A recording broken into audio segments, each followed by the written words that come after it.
godless people, speaking typologically in purview.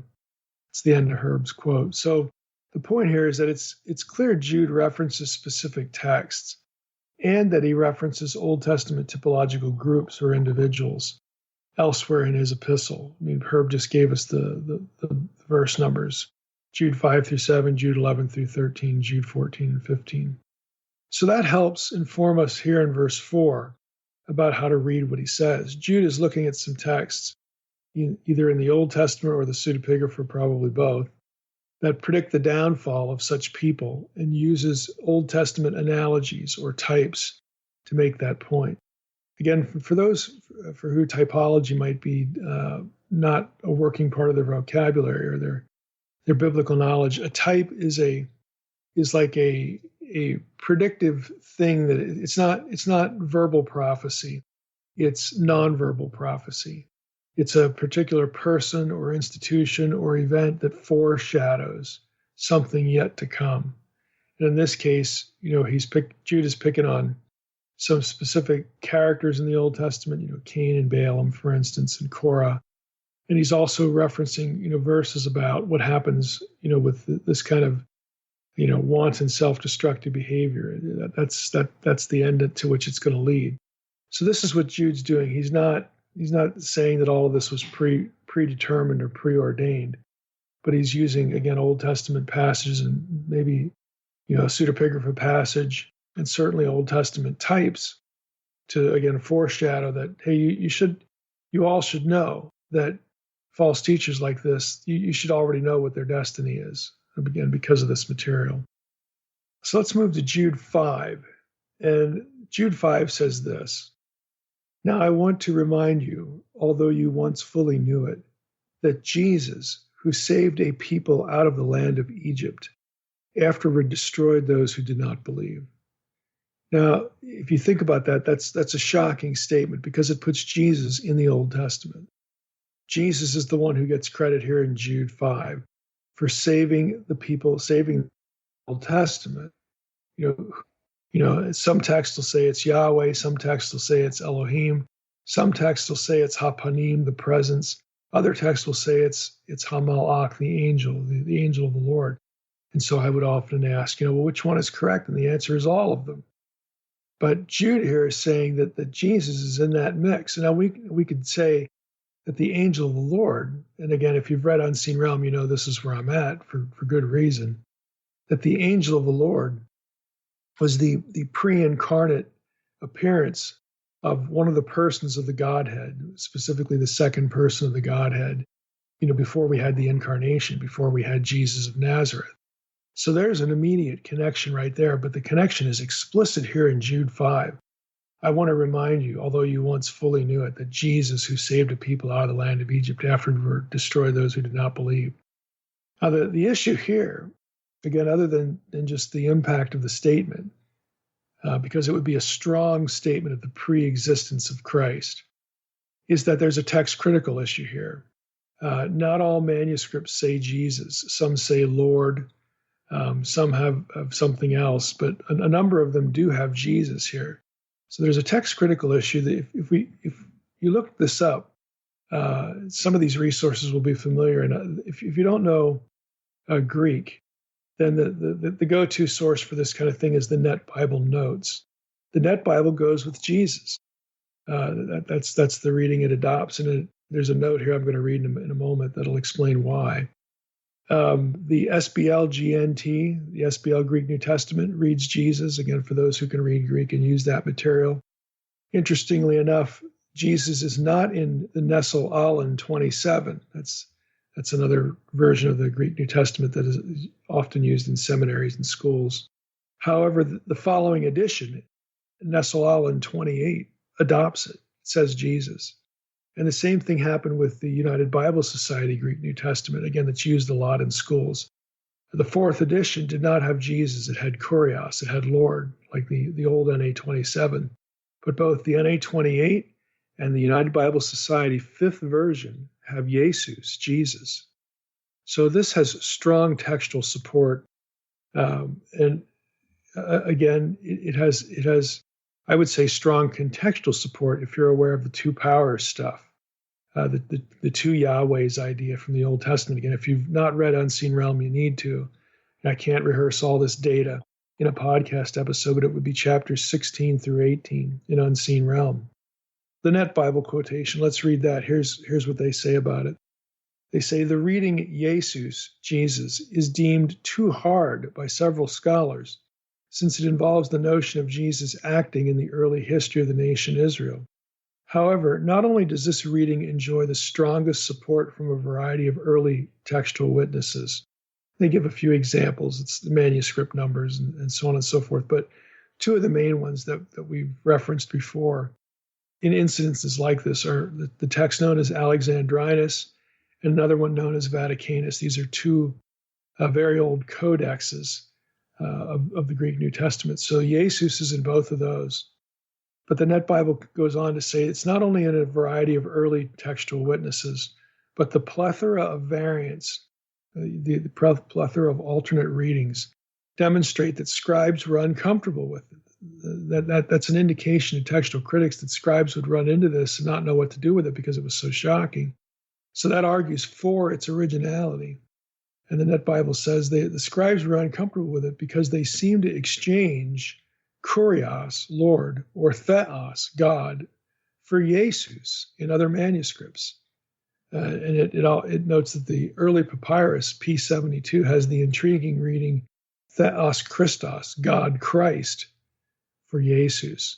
So text critically, again, we're not going to lapse into a lecture on textual criticism and how textual critics think, but generally speaking, if it's a hard, difficult reading, it's to be preferred because the argument is that it's an argument for originality because scribes would tend to make things easier or less complicated than more complicated.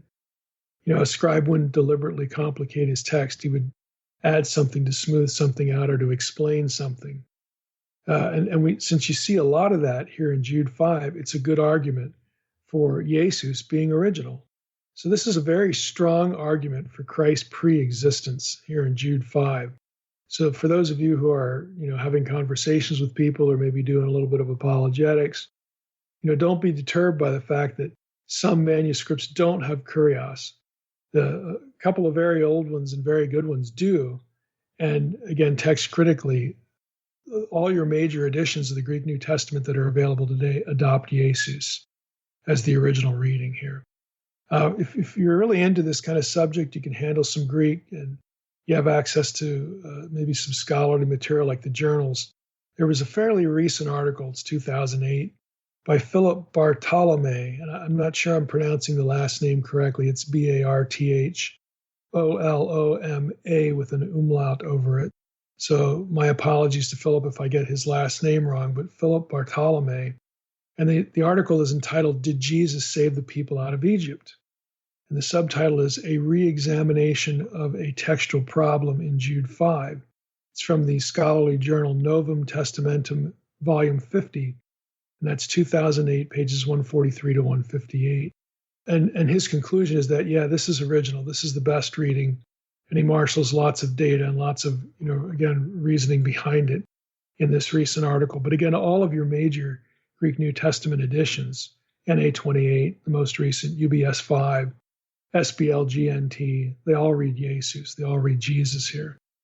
Now, a few observations that are kind of interesting before we get into the bonus material beyond Unseen Realm, because I mentioned this verse in Unseen Realm, but I don't really say anything about it. There are those who would argue, let's go back and read the verse, just so it's fresh in your mind. Now, I want to remind you, although you once fully knew it, that Jesus, who saved the people out of the land of Egypt, afterward destroyed those who did not believe. Some people would point out, hey, Old Testament Joshua, the Old Testament character Joshua in the Septuagint, his name is Jesus.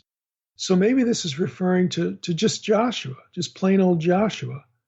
And Jude is saying, now I want to remind you, although you once fully knew it, that Joshua saved the people out of the land of Egypt and afterward destroyed those who did not believe.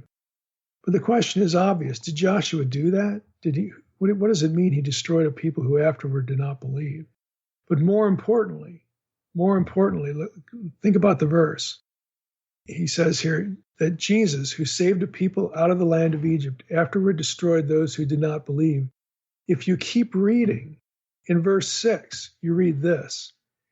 And the angels who did not stay within their own position of authority, but left their proper dwelling, he, that is the Jesus, the Jesus of verse 5, has kept in eternal chains under gloomy darkness until the judgment of the great day.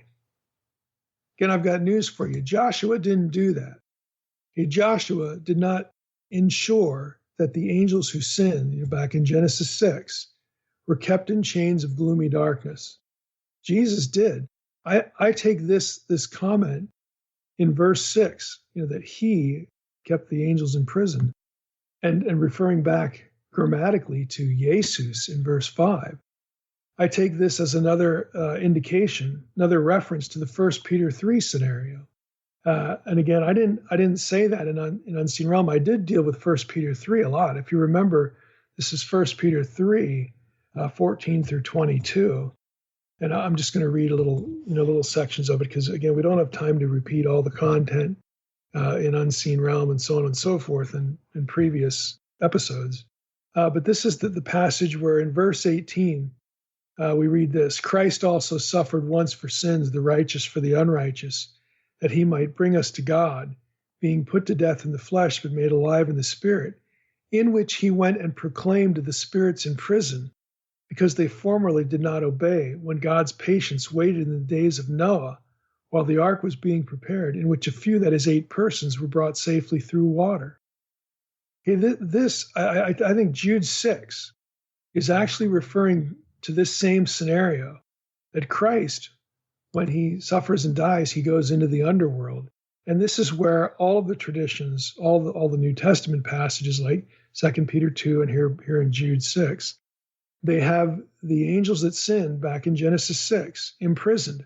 And Christ goes and preaches to them. And you say, well, what does he preach? Well, again, the short version, because I'm not going to just quote Unseen Realm at length here, is he preaches to them their doom, that they're not going to get out of the netherworld. They're doomed forever until the day of the end when they're annihilated finally.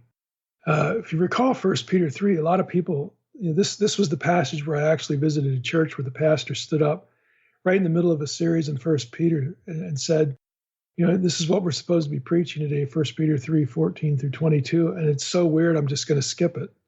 And he did. He didn't even try.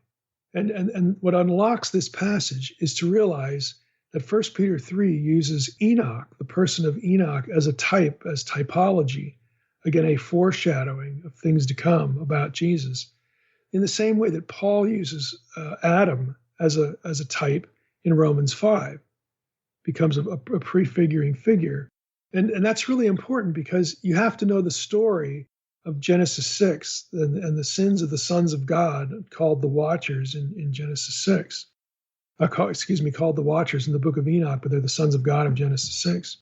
You have to know the Enochian story to appreciate what Peter is saying in 1 Peter and in 2 Peter 2 and here in Jude 5 and 6. So it presupposes that the people know the story, because it's in that story that the angels that sinned back in Genesis 6 are enchained in Tartarus. Peter actually, 2 Peter actually uses that term explicitly. They're put into Tartarus. A lot of English translations have they're sent to Hades or something like that. The Greek verb is tartarao. They are sent to Tartarus, which is where the titans of Greek religion get sent, and they're giant figures. They get sent. They're completely supernatural. Some of the titans are also giants, but this is where they get punished, where they get imprisoned in the Greek stories in their own religion. So it's very clear that, again, this is what happens to the sons of God of Genesis 6, who can called the Watchers in 1 Enoch. And this has an ancient Mesopotamian, antecedent as well, that goes beyond the Greek material, goes beyond Enoch, goes beyond, this other material we've cited. But the original backstory for Genesis 6 is the Apkallu tradition. This is where the Apkallu are sent after they violate, they transgress, just like in the manner of Genesis 6, cohabiting with human women, to preserve the knowledge of Babylon in the Apkallu story.